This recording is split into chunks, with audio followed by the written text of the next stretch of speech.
e o vento forte me leva pra frente. Tenho sede das nossas almas. Que ele seja agora, Senhor, mergulhado. Que o movimento da tua água viva esteja nele, dentro dele, por ele, através dele, para nós, Senhor.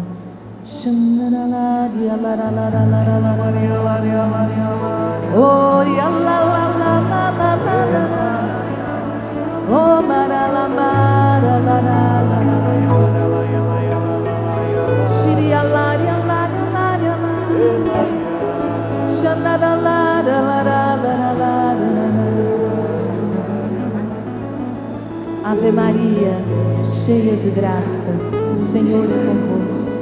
Bendita sois vós entre as mulheres, bendito é o fruto do vosso ventre, Jesus. Santa Maria, Mãe de Deus, rogai por nós, pecadores, agora e na hora de nossa morte. Amém. Sentando e cantando. Se conhecesses o dom de Deus e quem te fala, tu me dirias: dá-me, Senhor, da água viva, dá-me, meu Deus, da água viva. Põe a mão em seu coração. Dá-me, Senhor, da água viva. Dá-me, meu Deus. Dá-me, meu Deus, da água viva. Tão providencial essa canção para nós hoje. Dá-me, meu Deus, dá-me água viva. Dá-me, meu Deus, da água viva. Dá-me, Senhor. Dá-me, Senhor, da água viva. Dá-me, meu Deus. Dá-me, meu Deus, da água viva. Você já pode perceber o quanto uma pessoa na hora da sua necessidade fica fácil? Você já parou para pensar que a nossa necessidade nos torna fáceis? Por isso que é tão fácil a gente se corromper diante do dinheiro quando a gente precisa dele. Por isso que é tão fácil a gente se corromper à sedução do outro quando nós estamos carentes. Existem pessoas que têm o dom de nos seduzir. E aí, eles vão nos seduzir de acordo com a nossa necessidade. Esse evangelho que eu vou ler, que eu vou proclamar, ele se passa por volta do meio-dia. Quase o mesmo horário que nós estamos agora. Por isso nós temos uma oportunidade ímpar de viver agora a atualização dessa palavra na nossa vida, porque também nós estamos num dia quente,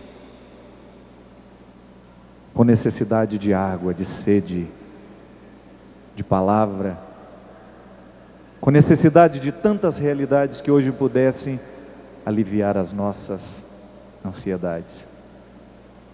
Abra a palavra de Deus comigo no Evangelho de João, capítulo 4. São João, capítulo 4. E eu gostaria que você não só ouvisse essa palavra, mas que você se colocasse nesse diálogo com Jesus. É o diálogo de uma mulher, não importa. Mesmo sendo homem, você se coloca nesse diálogo. Porque a palavra de Deus acontece de fato na nossa vida no momento que nós a incorporamos, em que a gente diz: essa palavra é minha, eu sou o personagem dessa palavra. Deus continua falando a mim do mesmo jeito como falou a esse personagem há tantos anos atrás. Isso é cristianismo. É você agarrar a parte que lhe cabe dessa história. Digamos que nós também estejamos à beira de um poço e Jesus chega para conversar conosco. E quando o Senhor veio a saber que os fariseus tinham ouvido que Jesus fazia e batizava mais discípulos do que João, ainda que Jesus mesmo não batizava, mas os seus discípulos, deixou a Judéia e foi outra vez para a Galileia. E era-lhe necessário passar pela Samaria.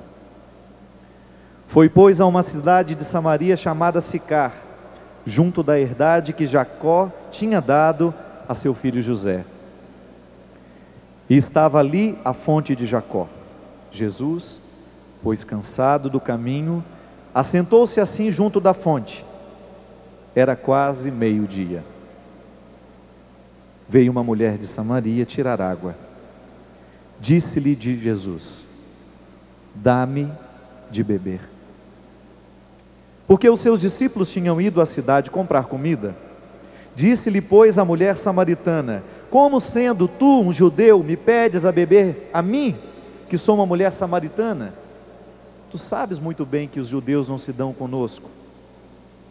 Jesus respondeu-lhe e disse: se tu conheceras o dom de Deus e quem é o que te diz, dá-me de beber, tu lhe pedirias, e ele te daria água viva.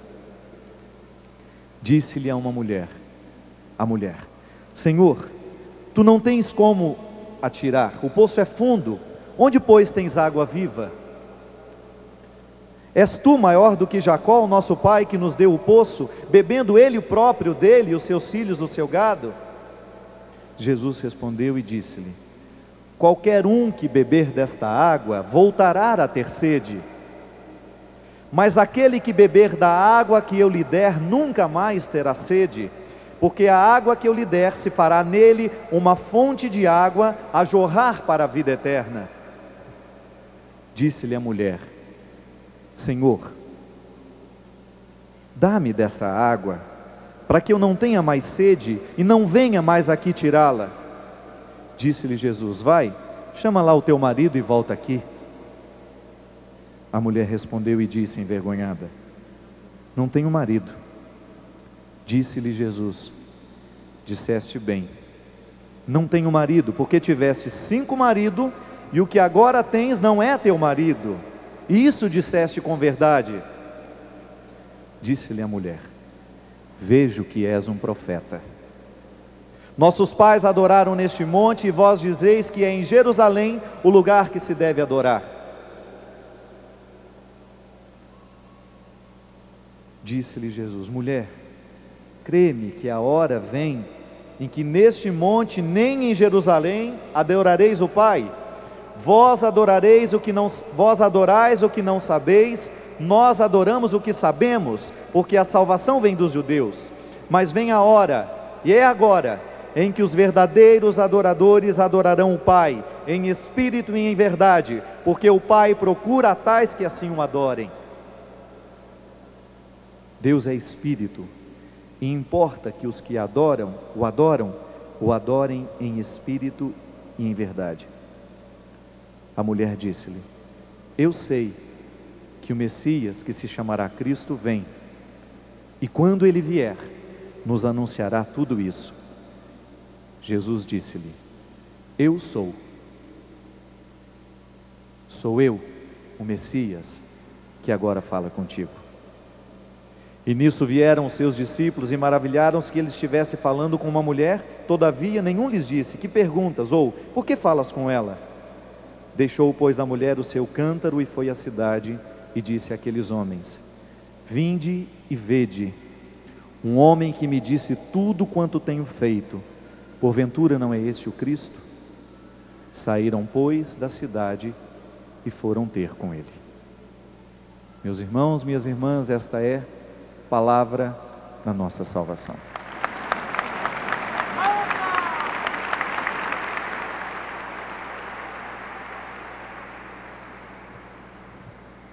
Essa mulher é encontrada, talvez num momento em que o corpo mais necessite de uma pausa, de um cuidado especial, porque o meio-dia representa justamente a divisão daquelas tarefas que o meio-dia está aí para nós, para nos separar daquilo que fizemos pela manhã, para aquilo que nós fizemos pela tarde, vamos fazer pela tarde. Veja bem que significado bonito tem isso nesse encontro para essa mulher. Poderíamos dizer que na vida passada dessa mulher estava toda esta manhã. Todas as horas transcorridas desta manhã, na metáfora do meio-dia que se foi, os 6 maridos, a vida irregular, tudo aquilo que havia sido irregular na vida daquela mulher, simbolizada neste tempo que já passou, e agora o momento é de cansaço, porque aquele que viveu o cansaço da manhã, quem sabe de uma manhã sem muita esperança, agora se senta na beira de um poço para buscar uma água, para se recompor, para beber de uma promessa que o pai Jacó havia deixado, uma promessa e uma esperança ao mesmo tempo, meio-dia significando na vida dessa mulher o tempo que já foi, e o perigo de fazer da tarde um prolongamento da manhã, de fazer da tarde uma repetição daquilo que nós entendemos como possibilidade. O risco de fazer do presente a repetição de um passado que não deu certo. E talvez seja essa a maior condenação que uma pessoa possa viver na sua vida, seja essa: alguém olhar-lhe nos olhos e dizer: tu estás condenado a ser no futuro aquilo que tu foste no passado. E é por isso que eu costumo dizer que eu fiquei padre para anunciar o céu. Porque se o inimigo de Deus é especialista em nos apontar o que se foi, nós, homens consagrados ao serviço do altar, homens que tiveram a sua vida transformada pelo poder do sangue de Jesus, nós temos que apontar os nossos olhos dos fiéis para o futuro que nos espera. Porque se o inferno é passado e condenação, o céu é eterno presente e futuro de possibilidades. O meio-dia se instaurou na vida dessa mulher. Uma vida vivida na metáfora de uma manhã passada. Uma vida experimentada, muitas vezes frases amargas como aquela que nós dizíamos aqui antes: eu não consegui, eu não dei conta, eu tentei ser amada de todas as formas, eu já tive 6 maridos, eu já busquei a solução, toda a satisfação dos meus prazeres, e no entanto estou morrendo sem ser desejado. Estou correndo o risco de passar a minha vida inteira sem ser desejado, porque eu sou apenas um objeto de prazer. E o pior, faço com os outros a mesma coisa, não experimento na minha vida o desejo de continuar ao lado. Porque se o passado nos condena com seus prazeres já desfeitos, o futuro e o presente pode nos redimir com seus desejos eternos. O meio-dia estabelecido na vida da samaritana, uma vida pronta para ser condenada, e por razões concretas. Essa mulher tinha um passado que lhe dava todas as possibilidades de uma condenação, e até falo, não estou dizendo ainda de uma condenação escatológica, não, estou falando de condenação histórica. Porque uma coisa é você falar da condenação escatológica, daquela que você fala, quando eu morrer vou para o inferno. A outra condenação histórica, e talvez a que estivesse ainda pulsando no coração dessa mulher, era essa: minha vida não deu certo, fiz da minha vida um inferno, não me salvei, não encontrei a felicidade, tornei-me um objeto neste mundo, tornei-me uma experiência desastrosa, fiz da minha vida um desastre, transformei-me nos meus erros, cometi tantos erros que não soube me distinguir dos erros que eu cometi, eu me tornei um erro na vida. E aí eu me recordo das palavras tão sábias do meu confrade, Padre Zezinho. Padre Zezinho é um homem de muita sabedoria, e às vezes tem a frase certa, no momento certo. Ele diz: um erro na vida não pode ser uma vida de erros.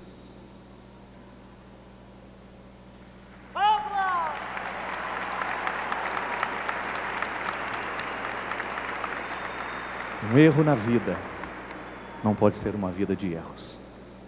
Amanhã foi toda errada. A vida dessa mulher na metáfora de uma manhã que passou, de uma manhã que ela não alcançou o significado para a vida, de repente agora, sentada, cansada, no meio-dia, a hora sexta como é o significado judaico dessa tradução. Momento em que o sol está a pino, o cansaço toma conta, e eis que chega alguém para lhe devolver todo o significado de uma manhã perdida. E aí entra aquele por quem me apaixonei um dia, aquele por quem eu me apaixono a cada dia, com sua capacidade de dizer sem falar. Jesus chega de um jeito simples, de um jeito humilde, e começa a perguntar para ela. Pede um favor. Deus pedindo um favor a uma mulher que viveu uma manhã sem esperanças. Esse é o Deus que nós acreditamos. Esse é o Deus que nós amamos.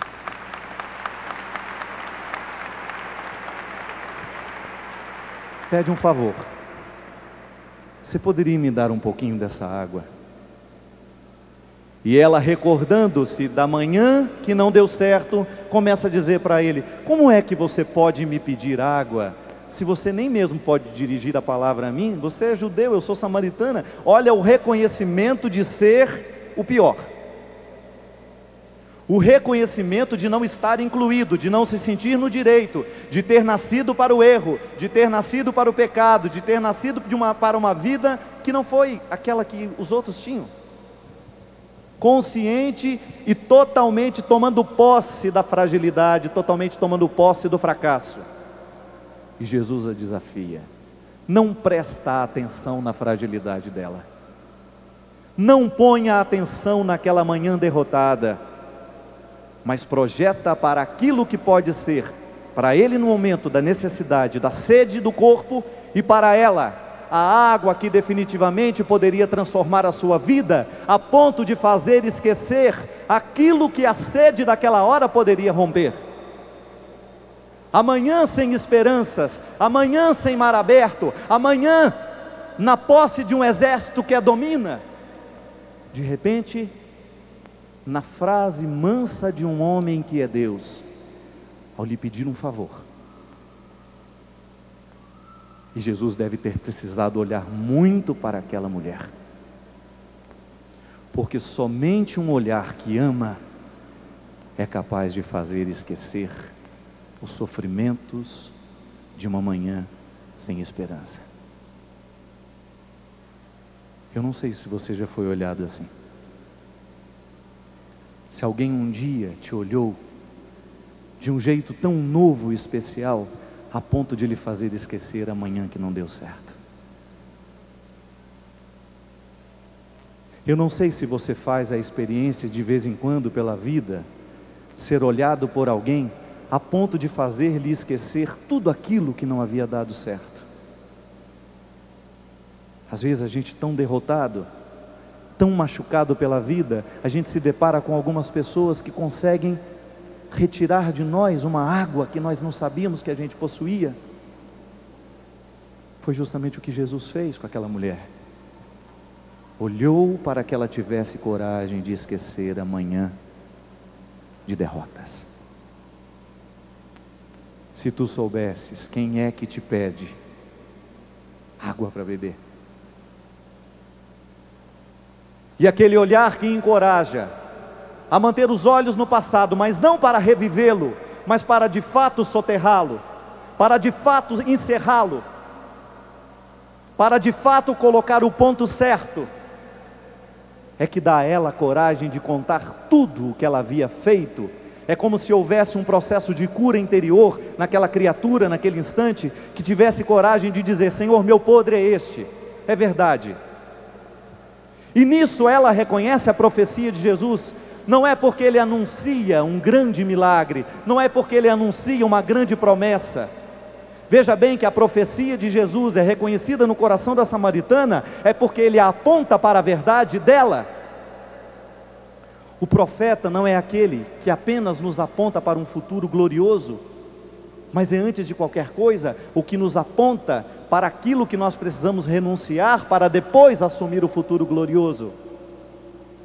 E o que aquela mulher precisava fazer era só ter capacidade de dizer: eu sou isso. Porque diante de Deus máscaras não funcionam. Enquanto a gente fingir para nós mesmos, nós não iremos a lugar nenhum.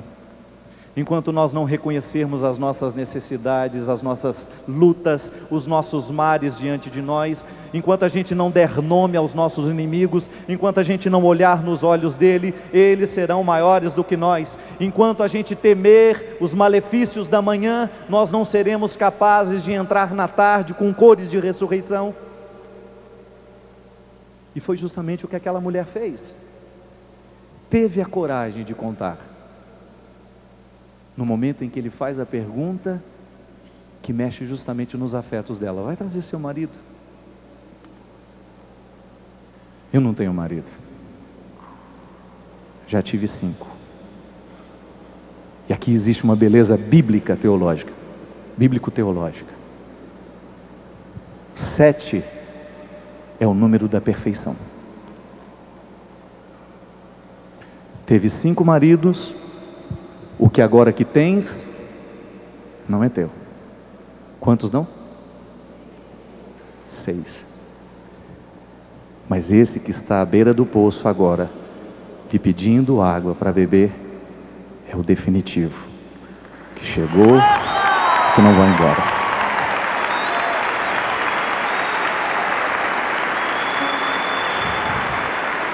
O homem perfeito, o homem perfeito chegou para que você possa reaprender a ser gente. Por isso que eu digo, eu sempre brinco, quanto mais você crescer em Deus, maior será a sua exigência nos seus relacionamentos, e maior será a sua possibilidade de ficar encalhado, sim. Não é?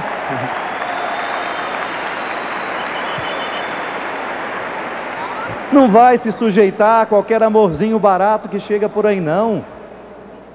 Gente que chega de qualquer jeito também vai embora. Gente que chega por qualquer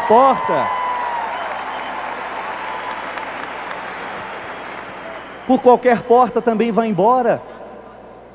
Quantos corações samaritanos vivendo amanhã de um relacionamento que não deu certo por causa disso? Quis um marido sem Cristo. A mesma coisa, o homem quis uma mulher sem Cristo. É impossível amar o outro se antes o amor de Jesus não estiver amando em nós, não estiver nos devolvendo o tempo todo.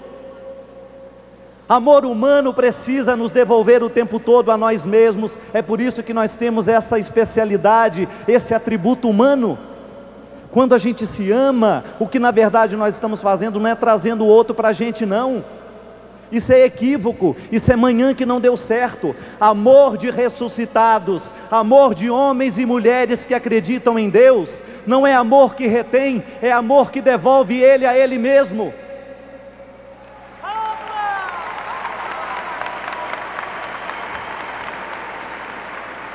O que aquela mulher havia vivido nessa manhã que não deu certo, manhã que expressa a vida inteira, foi isso: homens que passaram pela vida dela e que a roubaram dela mesma. Pessoas que ao invés de devolver o que ela era, roubaram.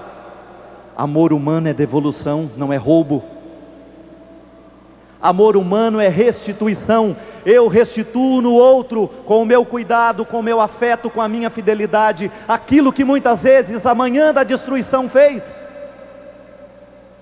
Por isso eu digo, quanto mais nós mergulhamos no mistério do Cristo, maior é a nossa exigência nos nossos relacionamentos. Nós não queremos qualquer coisa, porque aquele que aceita qualquer coisa, também será deixado por qualquer coisa. Tudo que começa no qualquer, termina também por um qualquer. E aí, qual é a experiência humana que essa mulher faz? Gente, devia passar pelo coração dela: eu estou diante de alguém que está me devolvendo, alguém que está fazendo os meus olhos se abrirem, para que com coragem possa enxergar todos os mares que um dia me afundaram, todos os exércitos que me destruíram.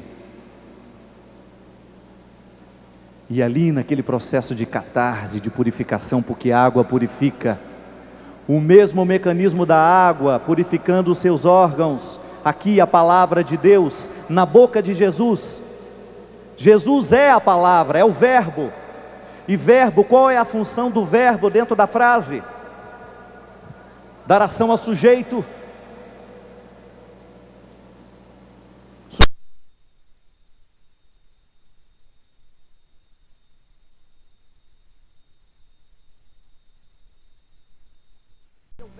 Fala para ela, meu filho, diga para ela, coloca ação neste coração que acostumou a ficar parado, a ver a destruição acontecer. Movimenta a vida, movimenta, meu filho, porque meu povo precisa ser movimentado para as mudanças, precisa ser movimentado para as transformações. Coloca nessa mulher uma palavra que faça esquecer amanhã que não deu certo.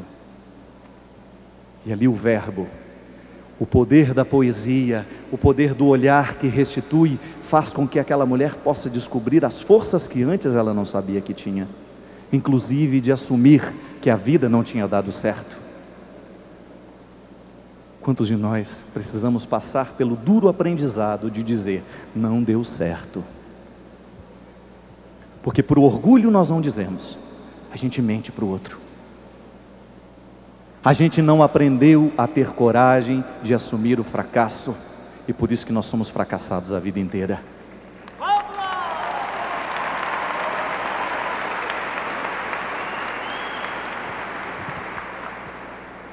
É aquela velha história, fomos 10 competidores, eu cheguei em último lugar, eu só vou ter o direito de chegar no primeiro um dia, se eu tiver coragem de contar que eu cheguei em 10º. Mentirosos não alcançam autenticidade. Mentirosos não sabem captar. A palavra de Jesus é naquele momento uma restituição. É o verbo que dá ação ao sujeito. É aquela palavra que movimenta aquela mulher para reconhecer: eu não nasci para essa porcaria de vida que eu estou levando. Eu não nasci para viver essa condição de miserável eternamente, não. Ainda que eu tenha que reconhecer que esse mar está difícil de ser atravessado, eu preciso reconhecer, quem me leva à frente ao amor de Deus, é essa coragem que eu tenho de olhar para mim e de dizer, não deu certo, mas ainda pode dar. Como eu disse aqui no primeiro momento, Deus não facilita as coisas, porque se Ele facilitar, Ele retira a parte do milagre que só você pode realizar. Tenha coragem de discutir com Deus também. Tenha coragem de fazer perguntas e de receber também as respostas dEle. Volte a ser menino, que é o que essa mulher conseguiu fazer nessa hora. Ela reassumiu a inocência de quem sabe dizer, mãe, eu quebrei a sua xícara sim. Lembra daquela música? Apenas você tem o dom de mudar meu destino. É só me tocar com seus olhos, pareço um menino. Deitado em seu colo, a vida não me surpreende. Sou um homem maduro, mas na sua frente pareço um menino. Você tem o dom de de mostrar meu caminho. Depois de você descobri que não sou mais sozinho. Você é o amor que a vida me deu de presente. Sou um homem maduro, mas na sua frente não sou mais que um menino. Você me abraça e a tristeza vai embora. A dor que existe fica da porta pra fora. A gente briga, mas é coisa que acontece. Logo o coração esquece, porque a gente se ama. Vamos lá. Você me abraça e a tristeza vai embora. A dor que existe fica da porta pra fora. A gente briga, mas é coisa que acontece. Logo o coração esquece. Por quê? Porque a gente se ama. Pronto. A solução da vida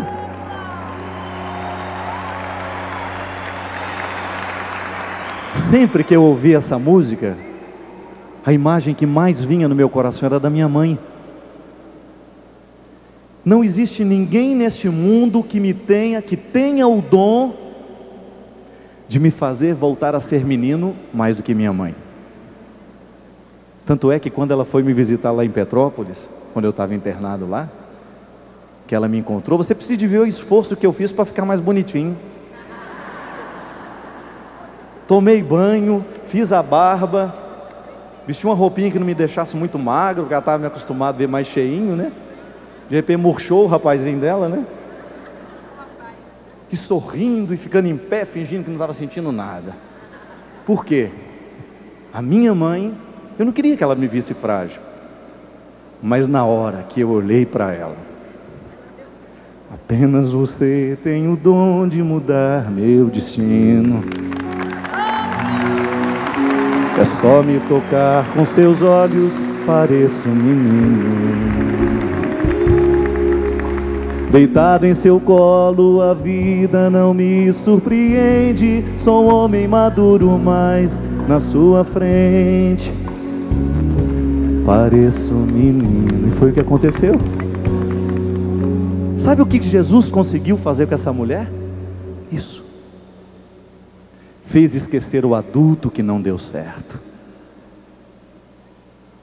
Como se um dia, naquela manhã, fosse devolvido àquela mulher, naquele meio de tarde, a oportunidade de começar de novo. É tão bom. Tão bom a gente ser olhado por olhos que nos inauguram, ao invés de nos terminarem. É tão bom a gente ser olhado por olhos que têm o poder de nos inaugurar, como se estivéssemos apenas começando.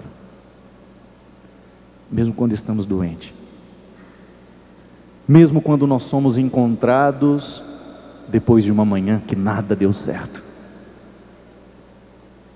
e ao invés de encontrar olhos que nos condenam, olhos que nos finalizam, nós nos deparamos com olhos que nos reinauguram. Reinaugurar. Ao invés da gente se deparar com aquela frase que nos acaba. Você está tão magro. Nossa, como você está acabado. Ela apertou minha bochecha. Mas ele está tão bonito. Não estava nada bonito. Amarelo, quase alaranjado. Olhos de Deus. Olhos que ao invés de enxergar aquilo que está soterrado, aquilo que não tem mais jeito, são olhos que são capazes de nos devolver a nós mesmos, a ponto de nos reinaugurar e de colocar em nós uma coragem de nos olhar de um jeito novo e dizer, na vida de um cristão, a vida está sempre começando. Você me abraça e a tristeza vai embora. A dor que existe fica da porta pra fora. A gente briga, mas é coisa que acontece. Logo o coração se esquece, porque a gente se ama. Eu não sei, na sua vida você faz a experiência o tempo todo de encontrar e ser encontrado também. Tantas vezes você esbarra naqueles que são seus, que você esqueceu que são, porque você já se acostumou com eles. Tantas vezes você esbarra naquele irmão que há 30 anos você sabe que é seu irmão, mas já não sente mais, porque tudo aquilo que a gente se acostuma na vida corre o risco de se tornar sem valor. Por isso que o amor, esse jeito bonito que temos de nos encontrar, são formas de reinaugurações. É tão triste a gente ver um supermercadinho, né? Sobretudo nós que moramos no interior, aquela lojinha famosinha, durante tanto tempo, de repente fechou as portas, faliu. Coisa mais triste que tem é falir, gente. É humilhante para o dono, é humilhante para o freguês, porque todo mundo se sente meio participante na falência. Meu Deus, será que eu não comprei o suficiente para manter? Falir é tão triste. Quantas relações humanas que estão falidas por causa disso, a nossa incapacidade de olhar o outro reinaugurando. Estou casado há 70 anos, padre, é uma tristeza, porque a gente não consegue mais se ver de um jeito novo, não tem mais novidade para contar. Quem disse? O amor tem que ser esse atributo humano que nos dá a cada dia a capacidade e a possibilidade da gente se reinaugurar. Por isso que o amor sobrevive à medida em que a gente mantém pelo outro o desejo. O prazer com o tempo vai embora, não tem problema não. O importante é sobreviver o desejo. Está lá, 70 anos, emendadinho de arame, não tem entusiasmo nenhum, mas não sabe viver sem o outro. Irmãos que há tanto tempo já não se reconquistam, porque na hora da sede a gente não se encontra, a gente não tem coragem de contar a sede que sente. E porque a gente não conta a sede que sente, o outro não nos oferece a água. Quer matar a sua sede? Tenha coragem de reconhecer que você é sedento. Em Deus a realidade é a mesma.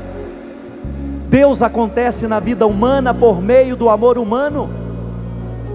Não adianta nada você adorar a Deus, você glorificá-lo, você garantir o seu amor eterno, se você não estender os braços para aqueles que estão do seu lado e que são obras a serem restauradas. Manhãs que não deram certo, que precisam se despertarem para a tarde que ainda virá. E aí sim, você me abraça e a tristeza vai embora. A dor que existe fica da porta pra fora. A gente briga, mas é coisa que acontece. Logo o coração esquece, porque a gente se ama. Eu desafio você. Esse evangelho nos dá a possibilidade de ficar nos dois lados da história. Ou naquele que senta e que precisa ser olhado, ou naquele que pode olhar. Vivemos os dois lados o tempo todo, não é verdade? Ainda bem, a vida humana é assim. Um dia estou numa situação favorável, no outro estou desfavorável. O importante é eu manter sempre. E você não tem o direito de fazer da sua palavra, de fazer do seu gesto algo que contrarie o desejo que Deus tem de devolver o outro a Ele mesmo. Nós o tempo todo nós podemos usar do nosso poder de ressuscitar ou do nosso poder de matar. O tempo todo estamos com o poder de desejar e de fazer o outro querer e desejar uma vida santa, uma vida melhor, ou nós estamos sempre prontos com nossas palavras tóxicas para poder fazer o outro desistir da luta? Você escolhe a palavra que você diz. E isso é tão sério, porque esse evangelho nos ensina. Se Jesus preferisse a palavra tóxica, Ele não teria transformado essa manhã de tristeza em tarde de ressurreição. Não teria.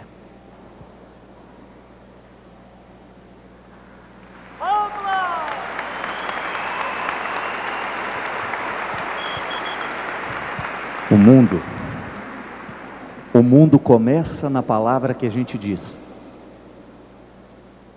Por exemplo, você está em silêncio agora. Faça a experiência do silêncio. O mundo começará a partir da palavra que você proferir daqui a pouco.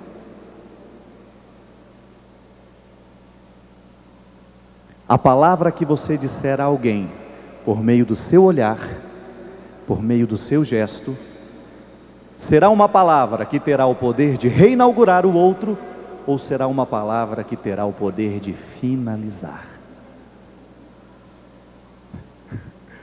Estou lembrando de uma história muito engraçada, lá em Divinópolis, Minas Gerais mesmo. Tem alguém de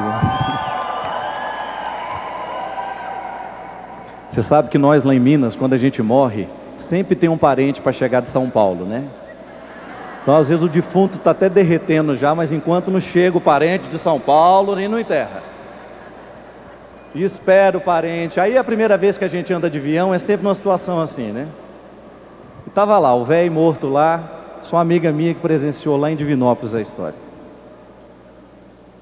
E o velho já estava até derretendo no caixão, e a filha não chegava, de repente chega. Desculpa se você chama Gorete, mas a história só tem graça se eu falar o nome da Gorete. A moça que chegou chamava Gorete. E a Gorete, como todo mundo, você sabe que o maior número de desmaios no Brasil acontece em Minas, nos velórios, né? Eu nunca vi povo para desmaiar em velório igual a gente. Eu quero ir junto. Só dá um empurrão para ver se quer mesmo, né? Aí chega a Gorete, pai dela morto lá no meio da sala, né? E a Gorete, não! E grita, e abraça o pai, e sacode o caixão. E nisso a véia, a avó dela, só parada lá na porta, assim, só olhando a cena, né? Sempre tem uma que vem para consolar, né? Aí uma veinha chegou, Gorete, minha filha, faz assim não, seu pai precisa descansar. Aí chega uma outra, Gorete, você precisa ser forte, minha filha. Chorando mais do que a Gorete, falando que ela precisa ser forte. Aí naquele silêncio que foi só quebrado pelo choro da Gorete e a voz da véia, a avó dela, a véia só parada assim na porta, falou assim, ó Gorete, bem, Gorete. A Gorete olha para trás, né, tá a mulher lá, larga a mão de ser farsa, filha.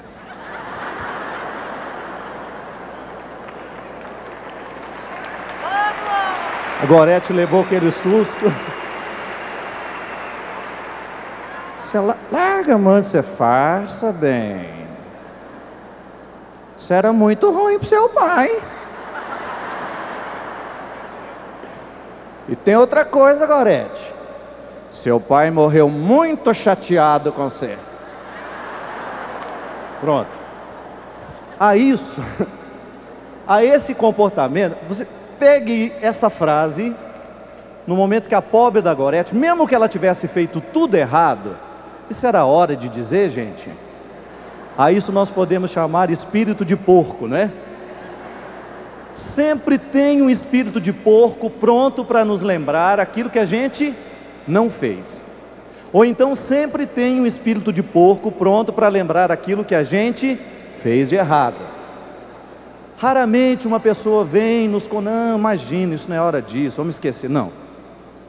Na vida, essa experiência de Jesus é a mesma experiência da Gorete com a avó dela. Jesus teria toda a possibilidade de relembrar para aquela mulher tudo que não havia dado certo. Gente, a mesma postura se coloca diante de nós o tempo todo. Pode observar o quanto que facilmente nós assumimos na vida a postura de acusadores, o quanto que nós somos desumanos no momento em que nós temos que lidar com a fragilidade daqueles que estão do nosso lado. Às vezes nós somos especialistas em perceber o que o outro não conseguiu. Às vezes nós somos especialistas em colocar a nossa atenção somente naquilo que o outro não alcançou, e isso é diabólico em nós. Quer quebrar o poder do diabólico? Faça a mesma experiência de Jesus. Assuma isso na sua vida, mas é para a vida inteira. Gente que assume a postura de acusador, gente que assume a postura de demonstrar amanhã que não deu certo, o mundo já está cheio e nós não precisamos mais engrossar a fila destes. Nós precisamos demonstrar o nosso cristianismo, é a partir do nosso jeito de fazer uma evangelização que passe pelo ânimo, pela coragem. Muitas vezes, a pessoa está no lugar errado, a pessoa está fazendo tudo errado, mas você nunca pode se esquecer que pela condição crística de ser filho de Deus, não existe pessoa errada.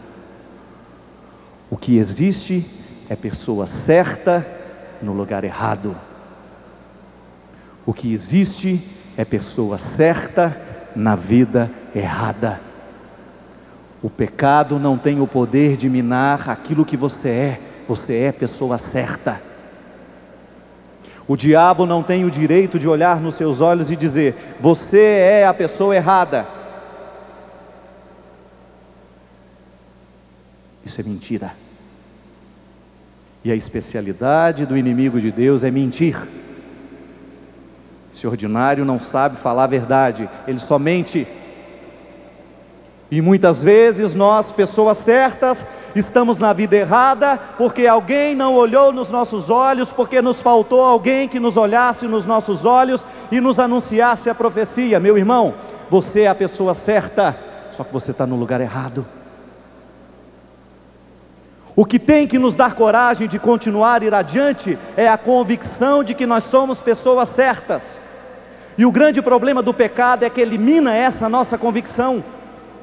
Mina a convicção de que somos pessoas certas, nos colocando a mentira de que somos errados. Não, uma vida errada, volto à frase do meu amigo Padre Zezinho, não pode se transformar, não pode se converter em uma vida de erros. Pessoa certa, muitas vezes vivendo de um jeito errado, mas a pessoa é certa. É igual, volto a dar o exemplo que eu já dei aqui, é igual o diamante que está sujo de barro. Está sujo de barro, mas continua sendo diamante, porque diamante não foi feito para ficar no barro.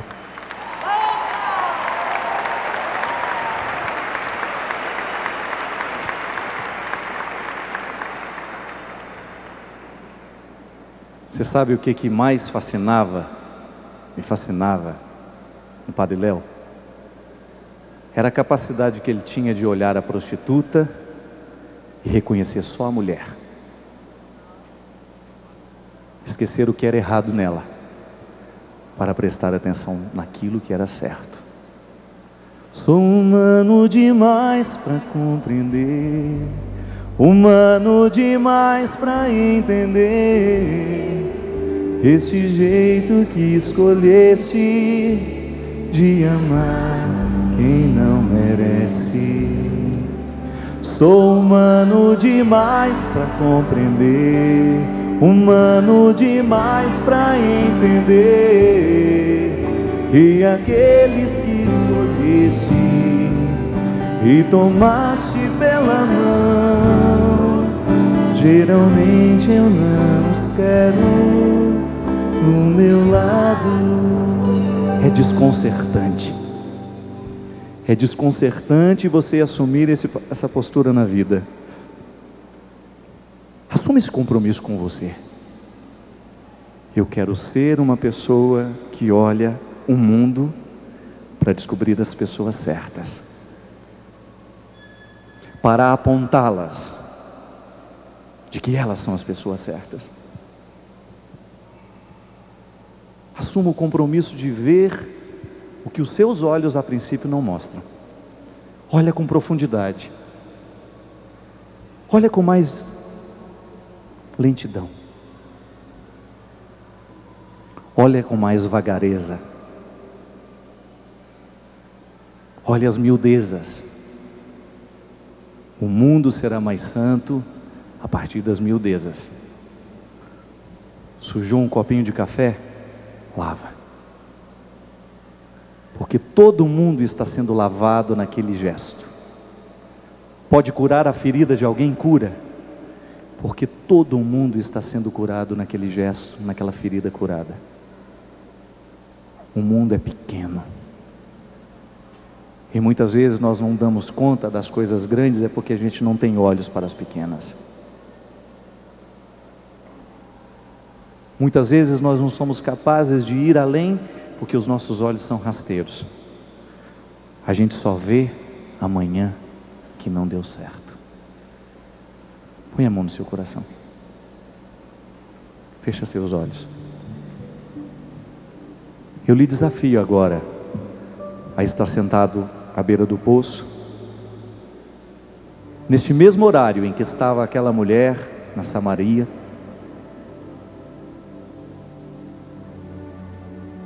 Eu sei que você tem muitas coisas que hoje você poderia classificar como fracassos. Eu sei que hoje você tem realidades muito concretas na sua vida em que você pode chegar e dizer: eu não dei conta de ser mãe naquela hora. Eu não dei conta de ser pai. Eu não dei conta de ser irmão. Eu não fui fiel. Eu não fui humano. Eu fui pelo caminho fácil da mentira. Eu fui pelo caminho fácil da prostituição. Eu corri atrás dos meus prazeres. Eu corri atrás da minha vaidade. Vaidade de ser santo. Pisei nos que estavam do meu lado, achando que eu tinha a palavra final para tudo. Eu corri atrás num retrocesso. Ao invés de caminhar para o poço que me oferece água limpa, eu preferi o retrocesso na manhã que deu tudo errado. Ao invés de colocar a minha atenção nos olhares que me libertavam, eu prestei atenção nas palavras da acusação. Ao invés de colocar a atenção nas palavras que colocavam em mim uma nova esperança, eu coloquei a minha atenção em pessoas que não me amavam. Confiei em estranhos, ao invés de confiar naqueles que me colocaram no mundo. Coloquei todo o meu empenho em sonhos que eram pesadelos, em situações que não estavam favoráveis a mim. Permiti que invasores da minha alma tomassem conta daquilo que eu tenho de mais sagrado, que sequestrassem aquilo que eu tenho de mais precioso. Permiti que muitos me jogassem no barro das indiferenças, fazendo com que o meu diamante pudesse ficar ofuscado com tanto barro. E eu me esqueci de quem eu era. E agora eu lhe desafio a imaginar essa presença de Jesus se aproximando de você, prendendo os seus olhos no dele, e você reconhecendo que no olhar dele não existe nenhuma reprovação daquilo que você não conseguiu. Ele sorri para você. Ao invés de um rosto marcado pela revolta, no rosto de Jesus você encontra ternura, amor, misericórdia. E você corre a esse encontro.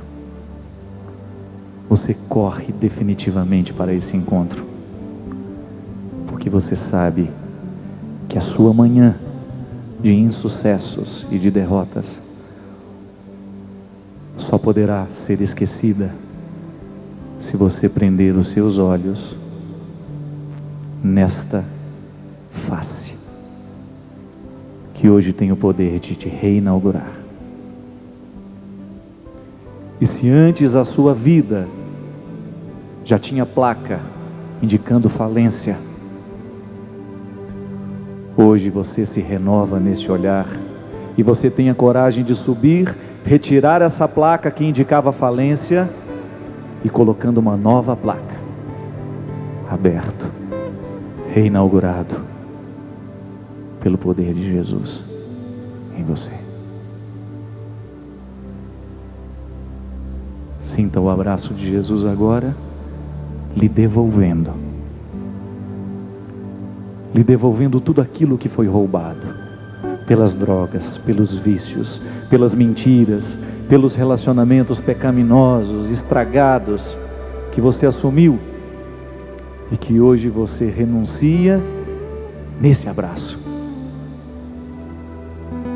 Vida nova sendo derramada sobre você nesta hora do dia, que separa aquilo que não deu certo daquilo que ainda pode ser vitória em nós.